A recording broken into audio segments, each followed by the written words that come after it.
Take a heavy cylinder, such as this, and place it in the river, and then turn on the water,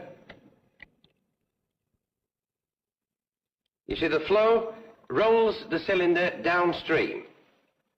If I now place the same cylinder in the magnetic river and turn on the magnetic water, it rolls upstream, because you see the river is flowing that way.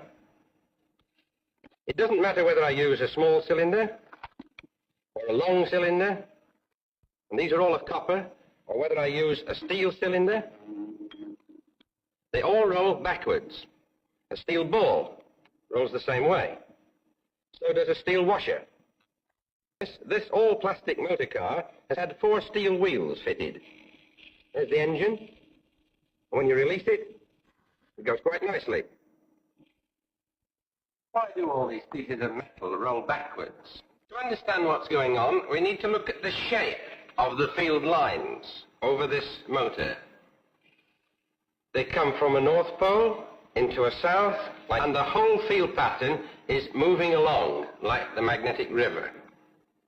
Now suppose we could sit at one place over the machine, such as in that little square, and watch the field lines go by.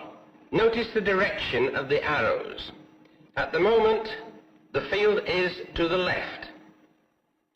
Now it's upwards, to the right, downwards, left, up, right, down. So it's left, up, right, down. And the rotation, you see, is clockwise, which is to say, rolling backwards. So the whole machine behaves like a mechanical rack and pinion. And here is the action. Mechanical things are easy to understand.